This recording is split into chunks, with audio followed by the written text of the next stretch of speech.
होतं ते मला म्हणायचे तू महापुरुषांचे किती बदनामी करतो त्यांची। आणि मला त्यांनी माझ्या बऱ्याच विषयामध्ये करेक्शन केले, कारण जे आपण ऐकत असतो तेच आपण मांडत असतो, परंतु हळूहळू हळूहळू आपल्याला त्या विषयाचं क्लिअरिफिकेशन होतं आणि त्याच्यानंतर मग कुठेतरी असं वाटायला लागतं की ही खरी दिशा आहे। आणि चंदूभाऊ खरंच म्हणजे या सगळ्या चळवळीतील सर्व कार्यकर्त्यांना दिशा देण्याचं काम करतात। ते आपल्या संमेलनाचे अध्यक्ष आहेत, त्यांच्यासाठी एकदा जोरदार टाळ्या होऊन जाऊ द्या, कारण सत्याच्या बाजूने उभं राहणं हे साधी गोष्ट नाही आहे। आणि या ठिकाणी या पेंडॉलमध्ये जी सर्व माणसं या ठिकाणी आली आहेत, जी कार्यकर्ते आली आहेत, ज्यांनी 2 महिन्यापासून या ठिकाणी या संपूर्ण संमेलनासाठी मेहनत घेतली आहे, ते सत्याच्या बाजूने उभे राहणारे होते। म्हणून या भाऊ वानखेडे सर, या महाराष्ट्र राज्य विद्रोही सांस्कृतिक चळवळीच्या राज्याध्यक्ष आदरणीय प्रतिमा परदेशीजी, कार्यसंघटक किशोरजी ढमाले, इथे आज योगायोगाने या सत्राला उपस्थित असलेले आणि ज्यांच्याबद्दल मला खूप आदर आहे आणि भटक्या विमुक्तांसाठी आजन्म ज्यांनी खूप कष्ट करतात, ते आदरणीय बाळकृष्ण रेणके सर, उपस्थित सर्व मान्यवर, विचारपीठावरती उपस्थित असलेले माझे सर्व सन्माननीय सहभागी सदस्य आणि इथं जमलेल्या सर्वच विद्रोही बंधू आणि भगिनींनो, आजचा विषय आता माझ्या आधी 3 वक्त्यांनी आपल्याला सर्वांना सांगितलंच आहे। आणि या सगळ्या साहजिकच आहे, आपल्याला महापुरुषांची, आपण ज्यांचा आदर करतो, सन्मान करतो, अशा महापुरुषांची ज्या वेळेला कुचेष्टा केली जाते, बदनामी केली जाते, त्यावेळेला आपल्याला ते आवडत नाही, आपल्याला वाईट वाटतं। आणि आपल्याला ज्यावेळेला ते वाईट वाटत नसतं त्यावेळेला ती बदनामी करणाऱ्यांचा जो अजेंडा असतो तो असा हळूहळू हळूहळू यशस्वी होत असतो, कारण पहिल्यांदा त्यांना तुम्हाला दुःखी करायचं असतं त्यांच्या बदनामीतून, त्याच्यानंतर त्या बदनामीची तुम्हाला सवय लावायची असते। म्हणजे तुम्हाला सगळ्यांना माहिती असेल, माझे लहानपणी शाळेमधले, मी 3रीत असताना शाळेतले सर दिवसभरामध्ये असं 15-20 वेळेला बोलायचे, मजबुरी का नाम गांधी है। आणि एक दिवशी मी घरी येऊन खेळता खेळता असं बोललो, असं बोलल्याबरोबर मला वडिलांनी जवळ बोलावलं की इकडे आहे, तू कुठे ऐकलंस? तर म्हटलं आमचे सर बोलतात। कोण? तर म्हटलं चंद्राद्री सर। त्यांनी फाडकन माझ्या मारली मुस्कटी आणि मला म्हणे मजबुरी नाही मजबूती का नाम। आणि मजबुरी त्यांची होती, मजबुरी इंग्रजांची होती, मजबुरी या देशातल्या लोकांची नव्हती, गांधीजी हे। आणि दुसऱ्या दिवशी ते शाळेत आले आणि त्यांनी शाळेत त्या सरांच्या मुस्कटात मारले। हे सर्व धडे घेत होतो ना मी लहानपणी, आणि कारण मग ते सवयीचं होऊ नये, त्या सरांना पण ते बोलत राहण्याची सवय लागू नये आणि त्या लहान वयातल्या मुलांना सुद्धा हे सहन करण्याची सवय लागू नये, ही खूप महत्वाची गोष्ट आहे। आणि ती तुम्हाला सवयीची करायची, तुमच्या अंगवळणी पाडायची ही बदनामी। आणि म्हणूनच किती का न्यायालयाचे निकाल येईना, किती का इतर व्यवस्थांकडून आपल्याला याचे पुरावे येईना, इतिहास संशोधकांकडून आलेले असो, ते त्या विषयांमधल्या एक्सपर्ट्स कडून, स्कॉलर्स कडून आलेले असो, पण त्याची सतत कुचेष्टा जर करत राहिली तर त्या गोबेल्सच्या पद्धतीप्रमाणे हळूहळू ती अंगवळणी पडायला लागते, ती सवयीची पडायला लागते। आणि मग असे जे प्रयत्न आहेत, अशा प्रयत्नांना आपण बळी पडणार का? अशा पद्धतीने जर ते करत असतील तर आपण त्यांना हव्या असलेल्या सापळ्यामध्ये चालत जाणार का? आणि हे खूप पद्धतीने, म्हणजे मगाशी कोण म्हटलं की डॉक्टर आंबेडकरांच्या बाबतीत, बाबासाहेबांच्या बाबतीत मात्र अजूनपर्यंत त्यांनी केले, पण त्याची पण सुरुवात केलीच होती ना, की डॉक्टर बाबासाहेब आंबेडकर हे ब्राह्मणच होते, त्यांच्या शिक्षकांनी त्यांना हे आडनाव दिलं, इथपासून ती सुरुवात करण्याचा प्रयत्न झालाच होता।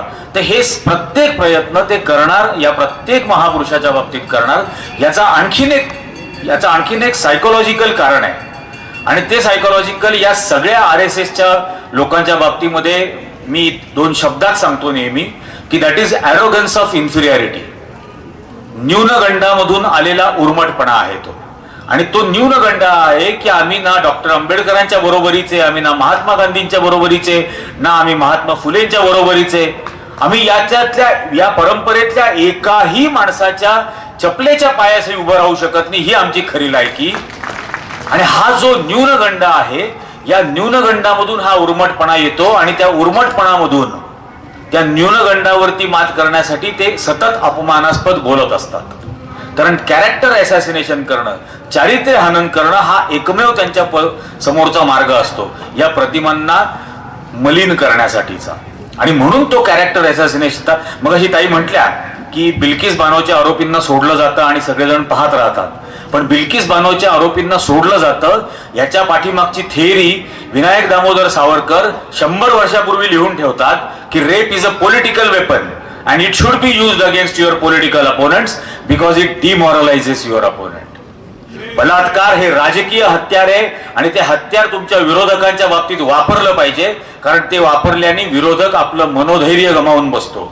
ही थिअरी 100 वर्षापूर्वी लिहून ठेवली जाते आणि गुजरातच्या निवडणुकांच्या तोंडावर ज्या वेळेला विरोधकांचं मनोधैर्य खच्ची करण्याची वेळ येते त्यावेळेला बिल्किसच्या आरोपींना सोडलं जातं, त्यांचं स्वागत केलं जातं, मिठाई वाटली जाते.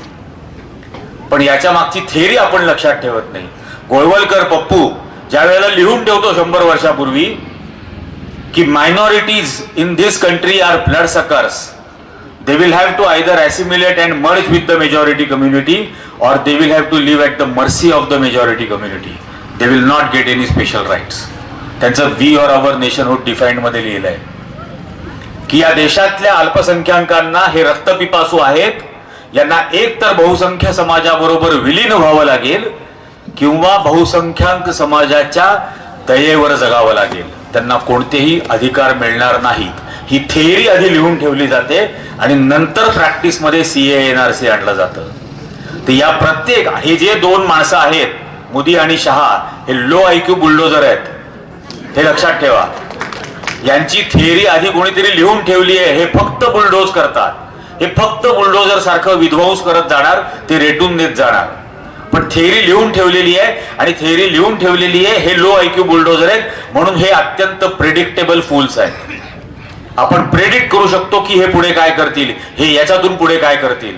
आणि म्हणून आपण तसे फूल नाहीत, आपण लो आयक्यू नाही. आपल्या खांद्यावरचा अवयव आहे आणि तो आपण वापरतो तर आपण आजच त्याची हवा काढून घेणारी उपाययोजना ठरवू शकतो, ब्रेनस्टॉर्मिंग करू शकतो, त्याबद्दल विचार करू शकतो.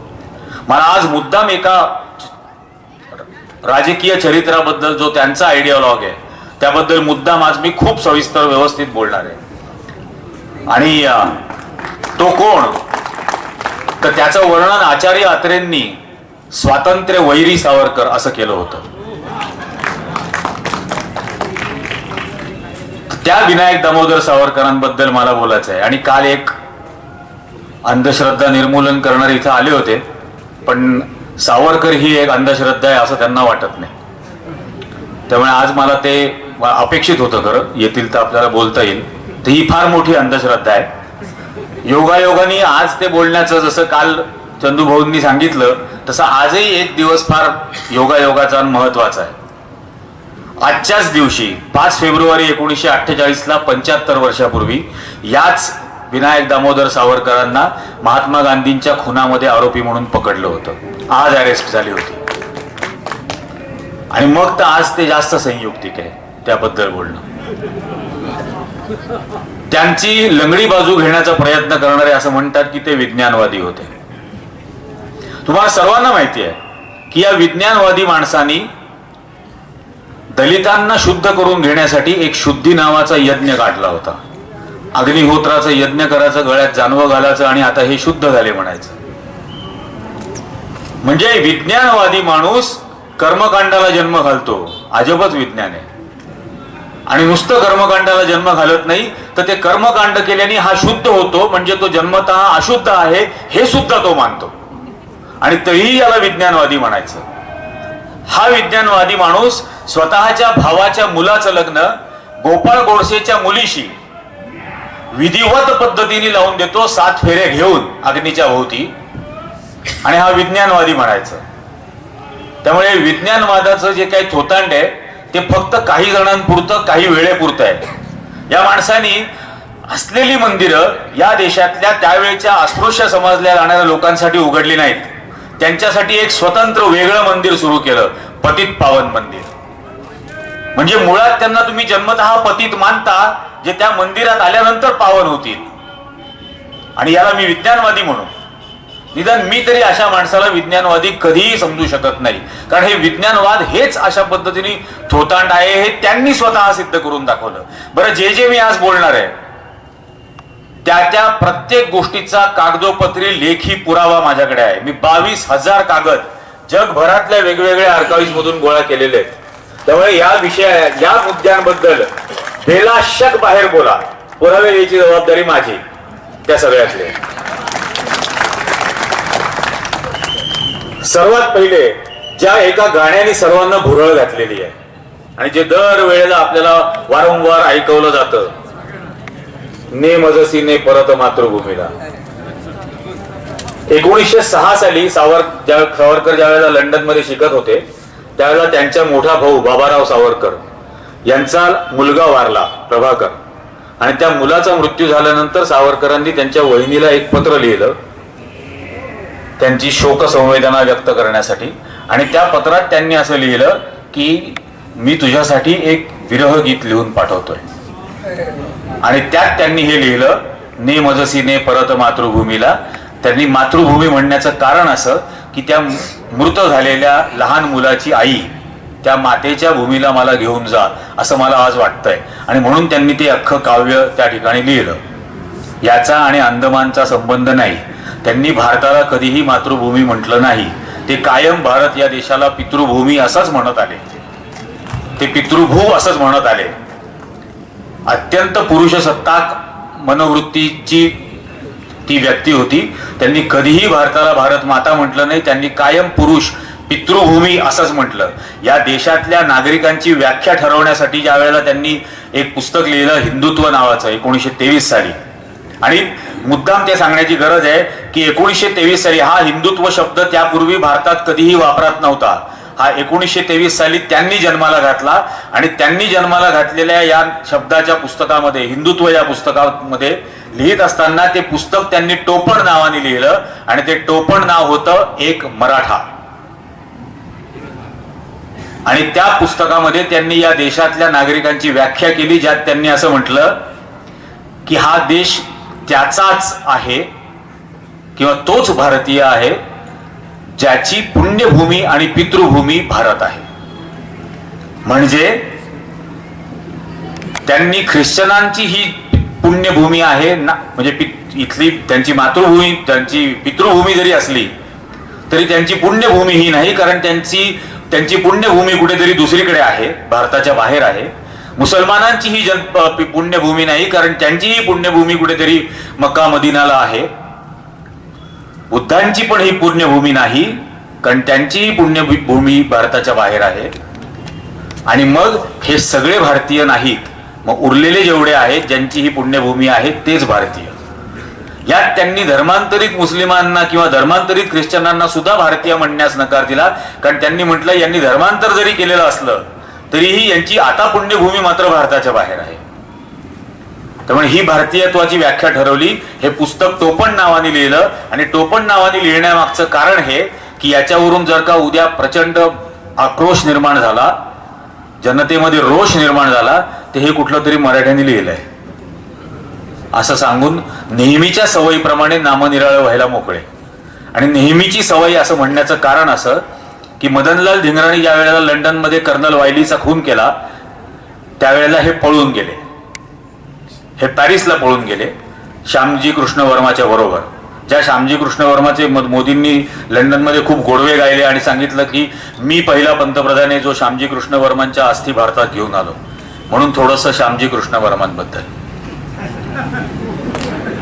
कारण त्यांचे इंडियन आर्काइव्ह मध्ये पॅरिस मधून कागद आणले. श्यामजी कृष्ण वर्मा आणि सावरकरांना घरामध्ये राहायला जागा दिली होती मादाम कामांनी.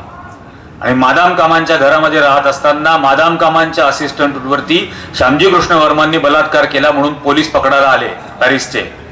आणि पॅरिसचे पोलीस पकडायला आले म्हणून ते तिथून पळून गेले. एक लंडनला पळून गेला आणि एक स्वित्झर्लंडला पळून गेला. श्यामजी कृष्ण वर्मांचा स्वित्झर्लंडमध्येच मृत्यू झाला. तिथंच त्यांचा त्याच्या पुढच्या राईट्स ज्या होत्या त्या झाल्या. आणि म्हणून भारताच्या एकाही शहाण्या पंतप्रधानांनी श्यामजी कृष्ण वर्माच्या अस्थी भारतात नाही आणल्या. शहाण्या पंतप्रधानांनी हे पहिलं.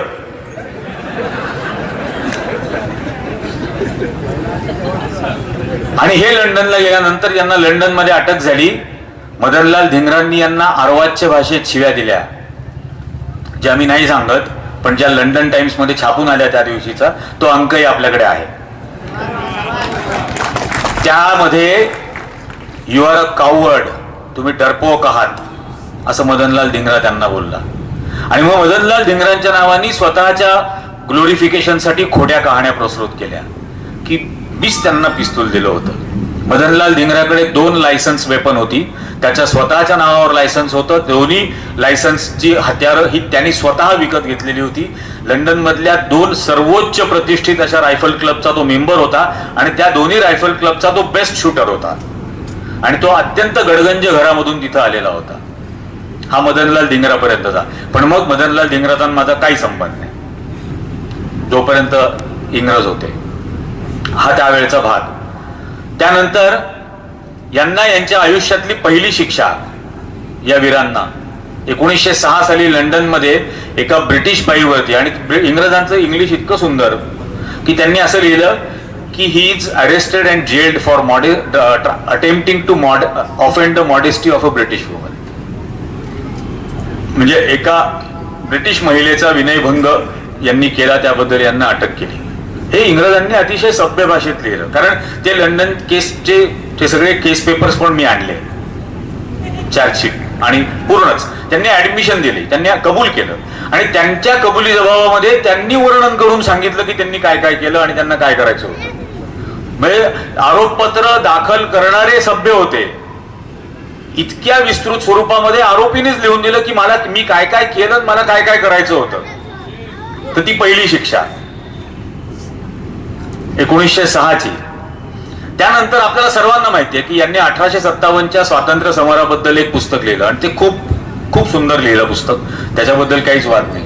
ते 1857 the first war of independence या नावाने पहिल्यांदा इंग्लिशमध्ये लिहिलं, मग मराठीत 1857चा स्वातंत्र्य समर. आणि मग ते छापायला इंग्रजांनी बंदी आणलेली होती. त्यामुळे ते सावरकरांच्या इंडिया हाऊस या हॉस्टेलमध्ये राहणारा त्यांचा एक मित्र, तो मित्र स्वतःच्या जीवावर उदार होऊन सावरकरांनी पाठवलेली पिस्तुलं आणि या स्वातंत्र्य समराचं मॅन्युस्क्रिप्ट हस्तलिखित हे जीवावर उदार होऊन तो भारतामध्ये घेऊन आला. त्यांनी ते हस्तलिखित प्रत त्यांच्या भावाकडे दिली आणि मग ती हस्तलिखित प्रत पुस्तक स्वरूपात छापून आली. आता तो मित्र कोण हे तुम्हाला माहित आहे का? कोणी सांगितलं का तुम्हाला? त्या मित्राचं नाव आहे सिकंदर हयात खान. आणि हा सिकंदर हयात खान नंतर पुढे पंजाबचा मुख्यमंत्री झाला. म्हणजे फाळणीच्या आधीच्या पंजाबचा तो मुख्यमंत्री होता. आणि शेवटपर्यंत तो फाळणीच्या विरोधात होता.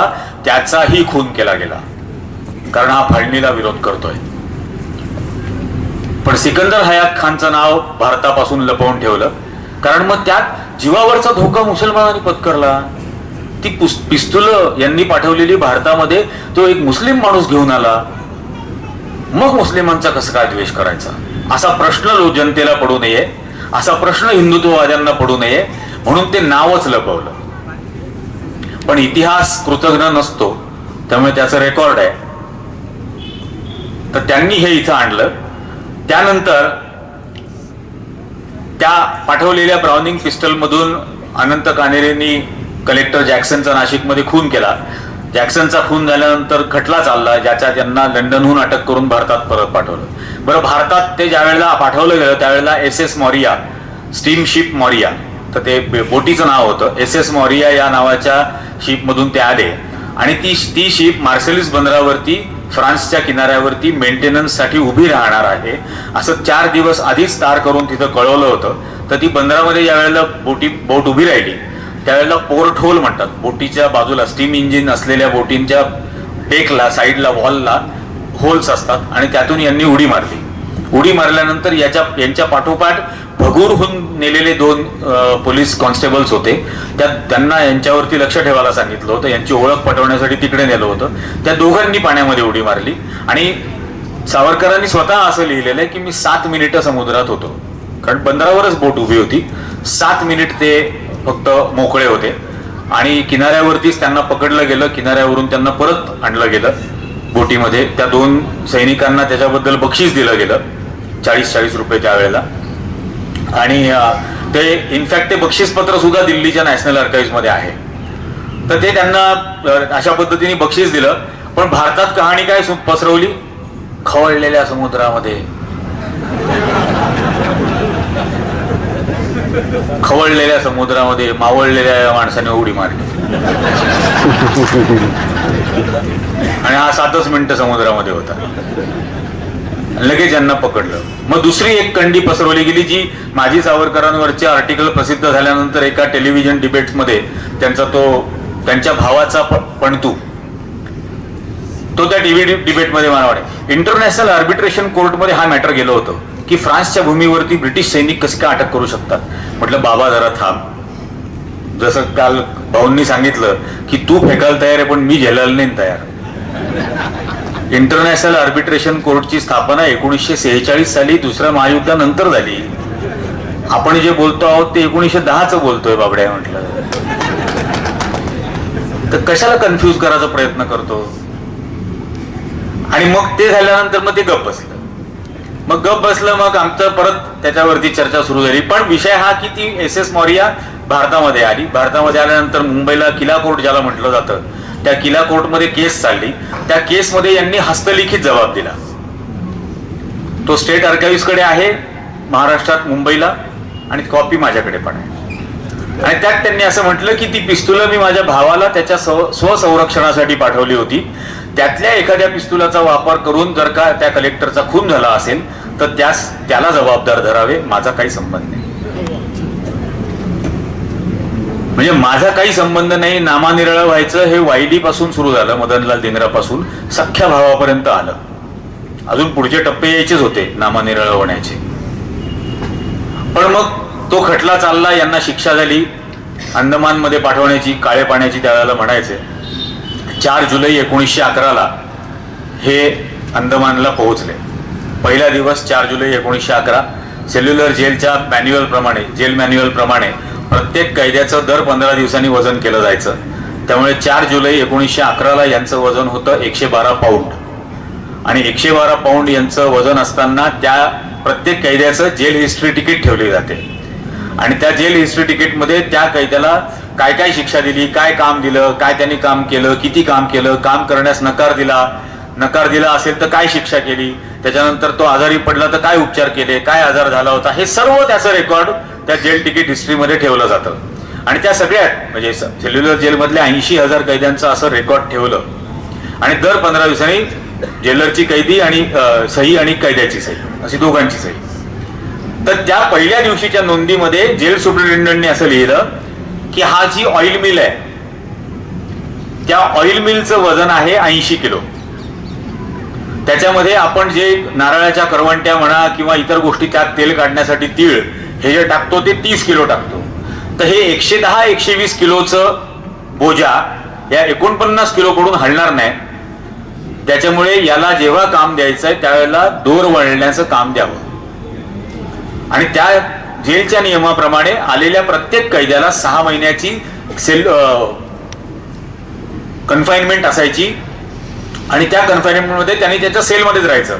त्याला कुठलं काम नाही, कुठली शिक्षा नाही, काही नाही. तर त्या 6 महिन्याच्या सिक्ल्युडेड अशा कन्फाइनमेंटमध्ये हे 4 जुलै 1911 त्यांना त्या सेलमध्ये ज्यावेळेला ठेवलं त्यावेळेला हे 6 महिने आतमध्ये राहायचं होतं एकट्याने. कोणी भेटणार नाही, कोणी भेटायला येणार नाही, कोणाशी बोलायचं नाही, काहीच नाही. तर 29 ऑगस्टला म्हणजे एक्झॅक्टली साधारण 1.5 महिन्यानंतर त्यांनी त्यांचं पहिलं मर्सी पिटिशन दिलं. बरेच जण असं म्हणतात माफीवीर. मी त्याही टेलिव्हिजन डिबेटमध्ये असं म्हटलं होतं मी माफीवीर वगैरे नाही म्हणत. त्यांनी दया याचनेची भीक मागितली असं म्हणतो. कारण मर्सी पिटिशन एकदा देणं म्हणजे काय, दया याचना करणं. ते 6 वेळेला देणं म्हणजे काय, दया याचनेची भीक मागणं. परत एकट्यानी का नाही, वहिनीनी पण 3 वेळेला, भावानी पण 3 वेळेला, बायकोनी पण 3 वेळेला. मग इतक्या वेळेला मर्सी पिटिशन द्यायचं इन पर्सन किंवा ऑन इन बिहाफ या दोन्ही केसेसमध्ये संख्या एवढी आहे की मी तर त्याला कमीत कमी मर्सी बेगर असंच त्या स्टोरीमध्ये म्हटलं, ज्याचं मराठीत भाषांतर दयेची भीक मागणार, आणि ते माफीपेक्षा भयंकर आहे ऍक्च्युली. पण माफीवीर म्हटलं जातं आणि त्यांना माफीवीरचाही खूप राग येतो. तर खरा शब्द हा असायला हवा. तर त्यांनी 29 ऑगस्ट 1911 पहिलं मर्सी पिटिशन दिलं आणि मग तो रतीब टाकायला सुरुवात केली मर्सी पिटिशनचा. त्यात बरेच प्रसंग असे होते, त्या म्हणजे ते आणखीन वेगळे आहेत, पण अशी मर्सी पिटिशन देत होते. तिसरं मर्सी पिटिशन त्यांनी दिलं 14 नोव्हेंबर 1914, ज्या वेळेला होम सेक्रेटरी देशाचे रेजिनल्ड क्रेडॉक हे त्या जेलच्या भेटीला गेले होते. आणि हे वर्ध्यात सांगणं खूप महत्वाचं आहे दोन्ही अर्थाने. क्रेडॉकला ज्या वेळेला ते भेटायला गेले त्यावेळेला क्रेडॉकला पर्सनली त्यांनी त्या जेलमध्ये त्यांचं तिसरं दया याचनेचा अर्ज दिला आणि त्या दिवशी त्यांचं केलेलं वजन होतं 126 पाऊंड. म्हणजे 112 पाऊंड 11ला होतं, 126 पाऊंड 14ला झालेलं होतं 3 वर्षात. 14 पाऊंड वजन वाढलेलं होतं, पण हालापेष्टा प्रचंड होते, प्रचंड हालापेष्टा होत होत्या, दोर वळायला लागत होते. बरं, यांच्या आत्मचरित्र ज्यावेळेस वाचलं ते माझी जन्मठेप नावाचं, तर त्यात त्यांनी खूप सुरस आणि रम्य कहाण्या लिहिलेल्या आहेत की आम्ही कैद्यांनी बेड्यांची भाषा काढली आणि आम्ही बेड्या विशिष्ट सांकेतिक भाषेमध्ये वाजवून एकमेकाला संदेश पाठवायचो आणि एकमेकाला संदेश पाठवल्यानंतर दुसऱ्या दिवशी अचानक जेलमधले सगळे 900 कैदी हे संप करायचे, उपोषण करायचे आणि जेलरला कळायचंच नाही की यांनी एकमेकाला निरोप कसे कळवले. आणि मी इलेक्ट्रॉनिक्स इंजिनिअरिंग केलेलं असल्यामुळे मला ती इतकी अभिनव कल्पना वाटली की हे फ्रिक्वेन्सीज यांनी तयार कशा केल्या, या ठरवल्या कशा. बरं, नुसतं ठरवल्या, मी तयार केलं समजा, ती माझ्यापुरती मी भाषा तयार केली, ती मी बरोबरच्यांना कशी शिकवली. कारण 896 कैदी एकूण त्या जेलमध्ये, त्याच्यामध्ये 7 विंग, म्हणजे 896 भागिले 7 एवढेच कैदी एका विंग मध्ये. आणि हे कैदी फक्त शिक्षेच्या वेळेला खाली भेटणार किंवा जे काम त्यांना दिलेलं असेल त्यावेळेला खालती भेटणार. तेवढ्या वेळामध्ये ही इतकी भाषा कसं शिकवणं झालं, म्हणून मला ती अभिनव कल्पना वाटली. मला असं वाटलं की यांच्या बरोबर तुरुंगामध्ये जे होते त्यांचीही आत्मचरित्र मिळवावी. आणि मग मी जवळजवळ 6 आत्मचरित्र मिळवली. एक तर मला ढाक्याला, बांगलादेशमधल्या ढाक्यामध्ये नॅशनल कॉलेजच्या लायब्ररीमध्ये मिळालं, मी त्याची झेरॉक्स काढून आणली. 30 इयर्स इन प्रिझन असं त्या आत्मचरित्राचं नाव आहे. 30 इयर्स इन प्रिझन. तो मनुष्य 30 वर्ष होता. उल्हासकर दत्त त्याची आत्मकहाणी आहे, तो 18 वर्ष तुरुंगामध्ये होता, यांच्यापेक्षा जास्त कालावधी. कारण हे ऍक्च्युली 9 वर्ष 10 महिने तुरुंगामध्ये होते. तर त्यांची आत्मचरित्र मिळवली आणि ती ज्या वेळेला वाचत होतो तेव्हा लक्षात आलं की यांनी जे काही सुरसरम्य लिहिले तसं काही नाहीये. मग त्यांच्यापैकी एकानेही इतक्या अभिनव ठरणाऱ्या बेड्यांच्या भाषेबद्दल लिहिलं नाही. बरं, त्यांनी नाही, यांच्या मोठ्या भावानी पण नाही लिहिलं की अशी काही बेड्यांची भाषा आम्ही काढली होती आणि ती एक वाजवून एकमेकाला संदेश बिंदेश पाठवायचो. पण वाचकाच्या कल्पना शक्तीला हात घालायचा, कारण उत्कृष्ट लेखक होते त्यामुळे त्यांनी हा वापर केला त्या कल्पना शक्तीवरती ताबा मिळवण्याला. आणि असं या पद्धतीने याच्यात लिहिलं. उलट बाकीच्या कैद्यांनी असं लिहिलं की ज्या ज्या वेळेला आम्ही तुरुंगात संप करायचो किंवा उपोषण करायचो त्या वेळेला उपोषणामध्ये सहभागी व्हायला हे दोन्ही बंधू नकार द्यायचे आणि असं म्हणायचे की आम्ही जर उपोषणात सहभागी झालो तर आम्हाला मिळणाऱ्या सवलती बंद होतील. म्हणजे तुम्हाला तिथं सवलती मिळत होत्या. म्हणून मग मी शोधायला लागलो की यांना प्रिव्हिलेजेस काय मिळाले. तर हा एकमेव सेल्युलर जेलमधला कैदी ज्याला पत्नीला भेटायला परवानगी दिली होती आणि यांची बायको आणि धाकटा भाऊ यांना भेटायला अंदमानला जाऊन भेटून आले होते. बाकी एकाही कैद्याला परवानगी नव्हती. दर आठवड्याला 3 जणांना फाशी दिली जायची. तो फाशी यार्ड यांच्या सेलच्या खालतीच होता, म्हणजे आहे म्हणजे होता. तिथं त्यांना खाली 3 जणांना दर आठवड्याला फाशी दिली जायची. दर महिन्याला कमीत कमी 9 जण गळफास घेऊन आत्महत्या करायचे. आणि असं ते सगळं जेलमधलं वातावरण. एक मुद्दाम वेगळा प्रसंग 2 असे आहेत ऍक्च्युली. उल्हासकर दत्त आणि इंदुभूषण रॉय हे 19 वर्षाचे अनुशीलन समितीचे 2 क्रांतिकारक यांच्या बाजूच्या सेल्समध्ये होते. एका सेलमध्ये एकच असायचा.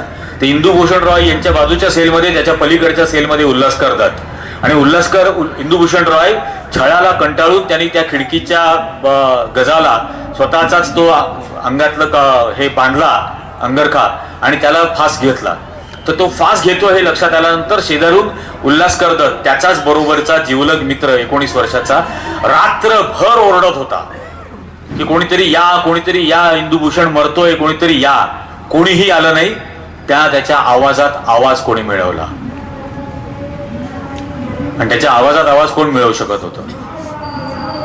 त्यांनी आवाजच नाही मिळवला. ते बाजूच्याच सेलमध्ये होते. सकाळी दुसऱ्या दिवशी 6:30 वाजता ज्या वेळेला डॉक्टर आला तेव्हा डॉक्टरला इंदुभूषण रॉयनी उल्हासकर दत्तनी शिव्या दिल्या, खूप शिव्या दिल्या की तुझ्यामुळे माझा मित्र मेला जीवानीशी. तर उल्हासकर दत्तला खाली नेऊन भिंतीला टांगलं गेलं आणि 3 दिवस त्याला चापकाने फोडलं गेलं. त्या सलग 3 दिवसाच्या चापकाच्या म्हणजे मारहाणीमध्ये त्याला वेड लागलं तर म्हणजे पोर्ट ब्लेअरच्या एका टोकाला अटलांटा पॉइंट म्हणतात जिथं सेल्युलर जेल आहे आणि त्याच्या एक्झॅक्टली अपोजिट असलेल्या पॉइंटला हॅडो पॉइंट म्हटलं जातं जिथं वेड्यांचं इस्पितळ होतं. तर उल्हासकर दत्तला इथून काढून वेड्यांच्या हॉस्पिटलमध्ये ठेवलं गेलं 12 वर्ष आणि 12 वर्षानंतर शिक्षा संपल्यानंतर तो वेडा असताना त्याची सुटका केली. सुटका केल्यानंतर वडिलांनी जवळजवळ कलकत्त्यामध्ये वर्षभर त्याच्यावरती उपचार केले. बरा झाल्यानंतर पुन्हा स्वातंत्र्य आंदोलनात सहभागी झाला. पुन्हा त्याला सेल्युलर जेलमध्ये अंदमानची काळ्या पाण्याची शिक्षा झाली. तो पुन्हा सेल्युलर जेलमध्ये गेला अंदमानमध्ये. इतक्या अंगावर काटा आणणाऱ्या कहाण्या आहेत सेल्युलर जेलमधल्या. महावीर सिंग नावाचा एक कैदी उपोषण सुरू केलेलं होतं. 26 दिवस महावीर सिंग उपोषण करत होता. 26 दिवस. 27व्या दिवशी त्याचं उपोषण तोडण्यासाठी म्हणून डेव्हिड बारी जो जेलर होता तो डेव्हिड बारी आणि बरोबर 6 सैनिक हे त्याच्या सेलमध्ये घुसले. 6 जणांशी तो 1.5 तास झटापट करत होता. 1.5 तासानंतर महावीर सिंगला त्यांनी जमिनीवर पाडलं. त्याच्या अंगावरती 6 जण बसले. छातीवर 2 जण, पायावर 2 जण, आणखीन पायावर 2 जण आणि डेव्हिड बारीनी त्याच्या नाकातून नळी घातली आणि आतमध्ये दूध ओतलं जबरदस्ती. तर ओतलेलं दूध नळी फुफ्फुसात गेल्यामुळे दूध फुफ्फुसात गेलं आणि महावीर सिंग मेला. या आहेत खऱ्या स्वातंत्र्यवीरांच्या कहाण्या. पण या सांगितल्या जात नाही. तिथं होणाऱ्या साऊंड अँड लाईट शो मध्ये अक्षरशः तो साऊंड अँड लाईट शो बघितल्यानंतर असं वाटतं या 896 सेलमध्ये फक्त एकच कैदी होता. आणि तिथं जे चित्र प्रदर्शन मांडलेलं आहे स्वातंत्र्य सैनिकांचं, क्रांतिकारकांचं, त्या चित्र प्रदर्शनामध्ये हेडगेवार आणि गोळवळकरांचे फोटो आहेत ज्यांचा कवडीचा संबंध नाही. पण ही त्या याच्यातली अवस्था होती. मग यांनी माफीवर माफी आणि आपल्याला माहिती आहे भाषाप्रभू होते. भाषेवरती प्रचंड त्यांचं प्रभुत्व होतं. आणि जर का तुम्ही व्हिज्युअलाइज केली ती मर्सी पिटिशन्स त्यांनी लिहिलेली की where else will this prodigal son turn but to the merciful doors of the parental government. I beg to remain your most obedient servant. हे वाट भरकटलेला मुलगा या दयाळू असलेल्या मायबाप सरकारच्या दारामध्ये भीक मागणार नाही तर कुठे मागेल? आणि तुमचा आय बेग टू रिमेन म्हणजे तुमचा अत्यंत आज्ञाधारक नोकर राहण्याची भीक मागतो. I beg to remain your most obedient servant. Rahul गांधींनी फार सभ्य भाषेत भाषांतर करून सांगितलं. पण जे वर्ड टू वर्ड ट्रान्सलेशन आहे ते मी सांगतो की मी भीक मागतो तुमचा आज्ञाधारक नोकर होण्याची. तुम्ही म्हणाल ते करायला मी तयार आहे. मी आणि माझं भाऊ आमचं आयुष्य तुम्हाला समर्पित करायला तयार आहोत. तुमच्याच मार्गावरती या देशाची प्रगती होईल. आणि हे करत असताना अप्रत्यक्षरित्या पहिल्यांदा त्या पुस्तकामध्ये त्या पत्रामध्ये सजेस्ट केलं त्यांनी की भारतावरती जे अफगो टर्किश आव्हान येऊ पाहत आहे त्यामध्ये मी तुम्हाला मदत करेन. म्हणजे भारतात हिंदू मुस्लिम डिव्हिजन क्रिएट करायला मी तुम्हाला मदत करेन हे त्यांनी लिहून दिलं. आणि मग आलेल्यानंतर त्याच अजेंड्यावर काम सुरू झालं. 24 सालपर्यंत 21ला परत आले. 21ला परत आल्यानंतर 24 पर्यंत येरवडा जेलमध्ये होते. त्या जेलमध्ये असतानाच्याच काळात एक मराठा नावाने त्यांनी हे हिंदुत्व नावाचा शाप लिहिला आणि त्याच्यामध्ये अशा पद्धत आणि त्या पुस्तकात त्यांनी पहिल्यांदा 2 नेशन थेअरी क्लिअर कट लिहिली की हिंदू आणि मुसलमान हे एक होमोजिनियस नेशन असूच शकत नाही. इतक्या सुस्पष्ट शब्दात लिहिलं एक होमोजिनियस नेशन असूच शकत नाही. 24ला यांना रत्नागिरीला पाठवलं. व्हाईसराय लिनलिथगो बरोबर यांनी करार केला, लेखी स्वतःच्या हस्ताक्षरात यांनी लिहिलं, मिनिट्स ऑफ मीटिंग. त्याला मेमोरंडम ऑफ अंडरस्टँडिंग, MOU असं त्यांनी टायटल दिलं. आणि त्यातलं पहिलं अट त्यांनी लिहिली की to fulfil the common objective of the British Empire and Hindu Mahasabha I will spend my rest of the life in opposing Gandhi, Muslims and Congress. म्हणजे ब्रिटिश साम्राज्य आणि माझा समान हेतू उद्दिष्ट साध्य करण्यासाठी माझं उरलेलं आयुष्य मी गांधी, मुस्लिम आणि काँग्रेस यांना विरोध करण्यासाठी खर्च करेल. आणि दुसऱ्या दिवशी पेन्शन सुरू झालं. दुसऱ्या दिवशी पेन्शन. हा पहिला क्रांतिकारक देशातला ज्याला इंग्रजांनी रत्नागिरीत राहण्यासाठी बंगला दिला. राहायला बंगला दिल्यानंतर बाकी अटी घेतल्या, राजकारणात भाग घेणार नाही, कुठल्याही प्रकारच्या कार्यक्रमांमध्ये, राजकीय कार्यक्रमांमध्ये भाग घेणार नाही. पण तरीही यांना परवानग्या दिल्या भारतभर फिरण्याच्या. सर्वात गेल्या त्यांनी 25 साली परवानगी मागितली, मला नाशिकला जायचंय. का बरं? कारण नाशिकच्या भिक्षुकांनी यांना 50,000ची देणगी दिली. ती देणगी घेण्यासाठी मला जायचंय. 60 रुपये पेन्शन मिळत होतं. आणि सावरकर स्मारक निधीच्या वेबसाईटवर फ्रिक्वेंटली आस्क क्वेश्चन्स मध्ये एकाने प्रश्न विचारला, त्याला त्यांनी उत्तर देताना सांगितलं की इंग्रजांकडून 60 रुपयाची ॲलिमनी मिळायची. मी त्याला पेन्शन म्हणतो, कारण ॲलिमनी आपण जनरली पोटगी म्हणून वापरतो. जिला घटस्फोट दिला तिला पोटगी दिली दर महिन्याला. तर यांचं काय तसं होतं का माहित नाही. पण यांना ॲलिमनी दिली जायची हे त्यांनी स्वतः मान्य केलं. पण त्यांनी लिहिलेल्या पत्रांमध्ये, त्यांनी ब्रिटिश कलेक्टरला जी पत्र लिहिली त्यात त्यांनी असं लिहिलं की मला मिळणारं 60 रुपये पेन्शन हे 100 रुपये व्हावं. आणि कलेक्टरने त्यांना उत्तर पाठवलं की तुम्हाला मिळणारं पेन्शन 60 आहे, मला मिळणारा पगार 53 आहे. तुमचा पगार वाढवणं माझ्या अधिकार क्षेत्राच्या बाहेर आहे. पण बिटवीन त्यांनी लिहिलं आज असलेला सोन्याचा भाव 18 रुपये तोळा आहे. म्हणजे 3.5 तोळे महिन्याला विकत घेता येतील इतकं पेन्शन मिळत होतं. आजच्या भावाने किती माहित नाही, मला काय भाव माहित नाही सोन्याचा. पण 3.5 तोळे, दीड पावणे 2 लाख रुपये तर कमीत कमी आज होत असतील. एवढं पेन्शन तेव्हा दिलं जात होतं. आणि म्हणून आता ते राहुल गांधीच्या टी शर्ट वरून चर्चा सुरू झाली. 40,000चा टी शर्ट आहे, 40,000चा टी शर्ट आहे. तेव्हा मी ट्विट केलं होतं की अबे कोणाच्या टी शर्टच्या किमतीची बाता करताय? तुझा आजा ज्या वेळेला 60 रुपये पेन्शन घेत होता त्यावेळेला त्याचा आजा सुभाषचंद्र बोसांना 3600 रुपये देत होता दर महिन्याला.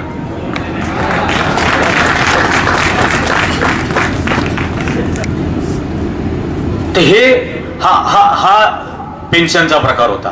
हे करत असताना हिंदू महासभेचे हे अध्यक्ष बनले. हिंदू महासभेचे अध्यक्ष बनल्यानंतर अहमदाबादच्या हिंदू महासभेच्या अधिवेशनात त्यांनी पास केलेला पहिला ठराव, हिंदू आणि मुसलमान हे एक राष्ट्र असूच शकत नाही, हा त्यांनी ठराव म्हणून पास केलाय 1937 साली. मुस्लिम लीगनी 1940ला हा विषय उचलला.